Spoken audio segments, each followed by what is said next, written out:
إن الحمد لله نحمده ونستعينه ونستغفره ونعوذ بالله من شرور أنفسنا ومن سيئات أعمالنا. من يهده الله فلا مضل له ومن يضلل فلا هادي له. نشهد أن لا إله إلا الله وحده لا شريك له ونشهد أن محمدا عبده ورسوله. اللهم صل على محمد وعلى آل محمد وسلم تسليما كثيرا. قال الله تعالى في كتابه الكريم بعد أعوذ بالله من الشيطان الرجيم بسم الله الرحمن الرحيم. يا أيها الذين آمنوا اتقوا الله حق تقاته ولا تموتن إلا وأنتم مسلمون. وقال أيضا فإذا جاءت الطامة الكبرى يوم يتذكر الإنسان ما سعى وبرزت الجحيم لمن يرى. فأما من طغى وآثر الحياة الدنيا فإن الجحيم هي المأوى. وأما من خاف مقام ربه ونهى النفس عن الهوى فإن الجنة هي المأوى. يسألونك عن الساعة أيان مرساها فيما أنت من ذكراها إلى ربك منتهاها. إنما أنت منذر من يخشاها كأنهم يوم يرونها لم يلبثوا إلا عشية أو ضحاها. صدق الله العظيم. أما بعد أوصيكم ونفسي بتقوى الله وطاعته فقد فاز المتقون. Hadirin sidang jamaah salat Jumaat rahimakumullah, bersama-sama kita tingkatkan ketakwaan kita hanya kepada Allah Azza wa Jalla dengan caranya imtithalu awamirillah wajtinabu nawahihi, senantiasa mengikuti mengerjakan segala apa yang dilarang oleh, mengerjakan apa segala yang telah pun diperintah oleh Allah, dan menjauhi serta tidak mengerjakan segala apa yang dilarang oleh Allah Azza wa Jalla. Hadirin rahimakumullah, tema khutbah pada hari yang mulia ini adalah siapakah orang-orang yang mendustakan agama dan siapakah orang-orang celaka yang disebutkan dalam kitab suci Al-Quranul Karim. Hadirin rahimakumullah, satu tema yang sangat penting di dalam kehidupan ini diterjemahkan di dalam surah Al-Ma'un, surah yang senantiasa kita baca, dan insyaallah para imam pun juga membaca surah pendek dalam 7 ayat yang bernama surah Al-Ma'un. Surah Al-Ma'un adalah merupakan surah Makkiyah. Di dalam Al-Quran ada Madaniyah dan ada satu lagi Makkiyah. Surah yang diturunkan di Mekah sebanyak 7 ayat. Ini menegur kita, mengingatkan kita daripada Allah untuk kita mengambil pengajaran dan senantiasa kita berusaha untuk tidak menjadi orang-orang pendusta yang mendustakan agama. Allah Subhanahu wa taala berfirman, "Ara'aital ladzi yukadzibu bid-din."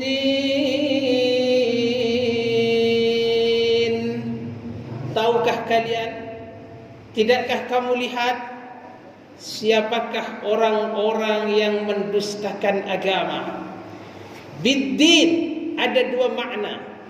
Yang pertama mendustakan agama, yang kedua mendustakan hari pembalasan.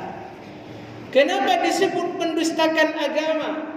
Karena di antara kita banyak yang tahu tentang hukum hakam agama Allah, tetapi di luar sana masih banyak lagi orang-orang yang tidak mengamalkan apa yang diperintah oleh Allah Azza wa Jalla. Sehingga orang-orang seperti ini disebutkan oleh Allah. Tahukah kalian siapa pendusta agama yang mendustakan hari pembalasan ini?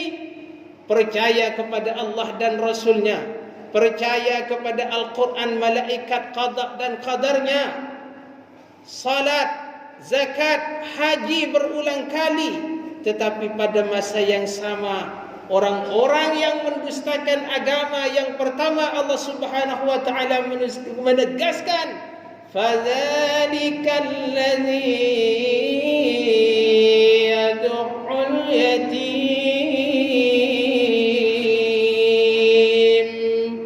adalah orang-orang yang menghardik anak yatim. Na'udzubillahi min dzalik. Besar pahalanya orang-orang yang menyantuni anak yatim, sehingga Rasulullah sallallahu alaihi wasallam bersabda, ana wa kafilul yatim kahatain. Dekat sekali orang-orang yang menanggung peduli dengan anak yatim kelak di akhirat bersama Rasulullah, dekat seperti dua jari ini. Betapa besar pahalanya. Tetapi perlu diingat bagi kita saudara-saudara di luar sana yang menyantuni anak yatim, jangan sampai mengambil kesempatan demi melindungi anak yatim tersebut. Karena ini adalah disebutkan orang-orang yang mendustakan agama adalah orang yang menghardik anak yatim. Dalam ayat yang lain, fa'ammal yatima fala taqhar.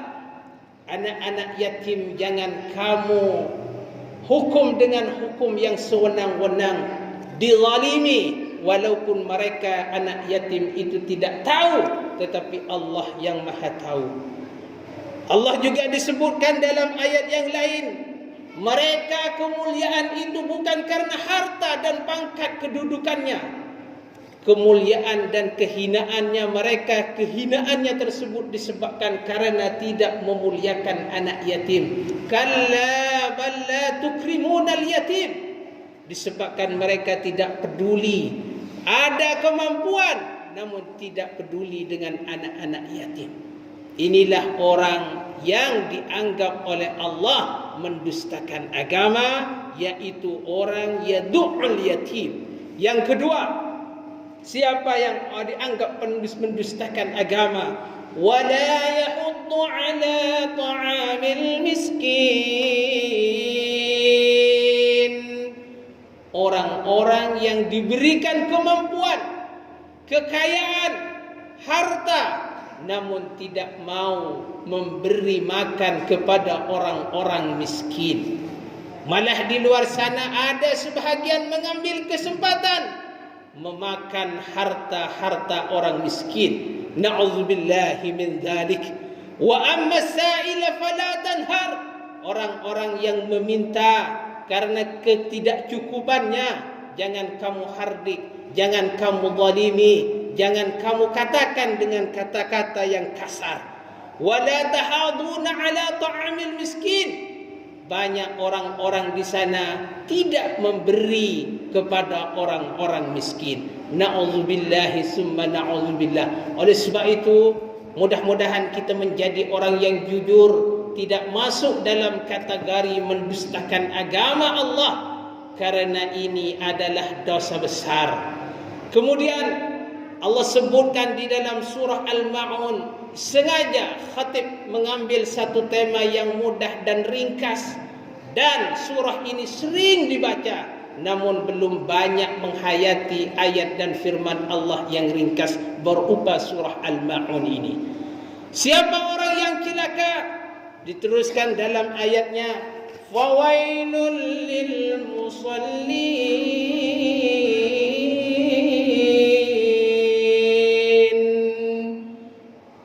Dua makna wailun.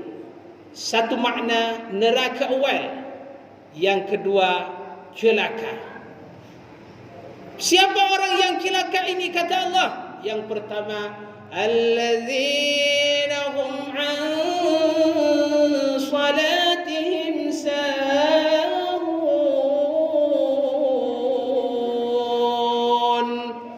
orang-orang yang lalai di dalam salatnya. Apa yang dimaksud lalai, sahun di dalam salatnya? Maka para mufassir ada 3 arti di dalam lalai ini. Yang pertama, yaitu orang-orang yang sama sekali tidak mengerjakan salat. Maka celaka orang-orang ini yang tidak mengerjakan salat. Na'udzubillah, tarikus salah. Orang yang meninggalkan serta tidak mengerjakan salat, karena as-salatu imaduddin. Betapa pentingnya salat, sehingga Rasulullah sallallahu alaihi wasallam mendidik kepada umatnya, kepada orang-orang Islam, ajari anak-anak kalian di saat umur 7 tahun, kalau tidak salat peringati, marahi mereka, didik dengan agama Islam sejak dari kecil lagi. Kalaulah umur 10 masih lagi tidak salat 10 tahun, pukullah anak itu dengan pukulan yang mendidik. Ini pentingnya salat, karena yang membedakan al-kuffar wal muslimin wal mu'minin, membedakan orang kafir dengan orang Islam, as-salah, salatnya. Sahun yang pertama, lalai di dalam salatnya, adalah mufassir, para ahli tafsir mengartikan dia tidak mengerjakan salat sama sekali. Na'udzubillahi min zalik. Yang kedua, sahun, orang yang lalai dianggap celaka adalah orang-orang yang salat namun salatnya mengakhirkan waktunya. Zuhur, sudah masuk zuhur belum salat lagi, sampai masuk kepada asar, masuk kepada waktu tahrim, maka ini juga dianggap sahun, lalai di dalam salatnya, karena zuhur dilaksanakan di akhir waktu, sehingga waktu zuhurnya habis, masuk kepada waktu asar. Salat asar dikerjakan di akhir waktu sampai menjelang maghrib, sehingga waktu asar pun habis. Maghrib dilakukan mendekat kepada isya, masuk kepada waktu tahrim, dan waktu isya pun dikerjakan di akhir-akhir, masuk kepada tahrim, waktu tahrim. Inilah masuk kategori sahun, lalai di dalam salatnya. Ini yang dimaksud celaka orang seperti ini, kata Allah. Yang ketiga, makna sahun ini adalah orang salat, raga tubuh badannya salat, takbir Allahu Akbar, tetapi pada masa yang sama akal dan hatinya mengingat pasar, mengingat rumah, mengingat tempat-tempat luar di sana. Hanya tubuh badannya yang takbir, tapi hatinya tidak hadir menghadap kepada Allah Subhanahu wa taala. Maka hadirin rahimakumullah, berusaha kita untuk terus mengerjakan salat tepat waktunya dan salat dengan khusyuk, walaupun di dalam salat kita tidak mampu khusyuk secara keseluruhan.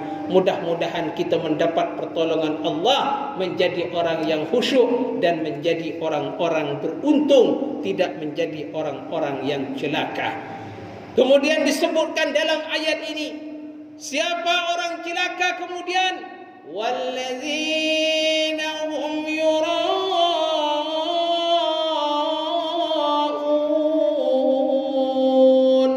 orang-orang yang riya. Salatnya riya, ingin dipuji oleh teman dan keluarganya, ngajinya riya dan lain sebagainya riya. Maka orang-orang yang riya ini kosong amalnya, tidak ada gunanya. Satu kisah dalam satu hadis, kelak di akhirat bertanya orang-orang kaya kepada Allah, ya Allah, dulu aku di dunia beramal, rajin bersedekah, mana pahala kami ya Allah? Maka kata Allah, amalmu tidak ada. Kamu dulu bersedekah di dunia bukan karena untuk aku, tetapi karena kamu bersedekah itu supaya kamu disebut seorang dermawan dan kaya raya. Maka zero, kosong amal kamu. Ya Allah, dulu aku di dunia berjihad, berperang di jalan Allah, mohon berikan pahala itu ya Allah. Maka kata Allah, pahala kamu tidak ada, karena kamu dulu berperang supaya kamu diakui sebagai orang yang hebat, sebagai orang syaja'ah, pemberani, tidak karena aku. Maka inilah efek daripada riya tersebut. Orang-orang juga yang ngajinya pandai, lagunya bagus, fasih, makharijul hurufnya, ya Allah dulu aku dunia mengaji, mana pahala Al-Quranku aku membaca dulu. Kamu tidak ada pahala itu karena kamu mengaji, karena supaya ingin dipuja dan dipuji oleh orang-orang, bukan karena untuk aku. Maka hati-hati, riya akan memusnahkan pahala-pahala yang ada. Ini memotivasi kita, memuhasabah kita supaya kita bersihkan hati, murnikan hati, ikhlaskan niat kita hanya kepada Allah Azza wa Jalla. Yang terakhir di dalam ayat Al-Ma'un, surah Al-Ma'un disebutkan siapa orang celaka? Wa yamna'un al-ma'un.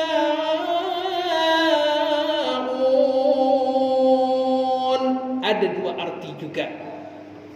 Adalah orang celaka di sini disebutkan orang-orang yang tidak mau memberi bantuan, enggan memberi bantuan padahal dirinya ada kemampuan. Sedetail inilah Al-Quran menjelaskan. Kalaulah kita mempunyai perabot-perabot di rumah, kemudian ada tetangga kita minta bantuan untuk minjam barang-barangan kita, kemudian kita bakhil, tidak mau memberikan, meminjam, membantu, enggan memberi bantuan, maka ini masuk kategori yang celaka. Itulah pentingnya ta'awanu 'alal birri wat taqwa. Tolong menolong di dalam kebaikan dan ketakwaan. Tolonglah tetangga kita, tolonglah saudara kita selagi kita ada kemampuan. Makna yang kedua, wa yamna'unal ma'un, adalah orang-orang yang tidak mau memberikan zakat. Sudah ada kemampuan zakat harta, sudah ada kemampuan zakat tijarah, sudah ada kemampuan di dalam zakat pertanian, tetapi harta itu terus disimpan, tidak mau mengeluarkan zakat. Maka kata Allah, inilah yang disebut ara'aital ladzi yukadzibu biddin.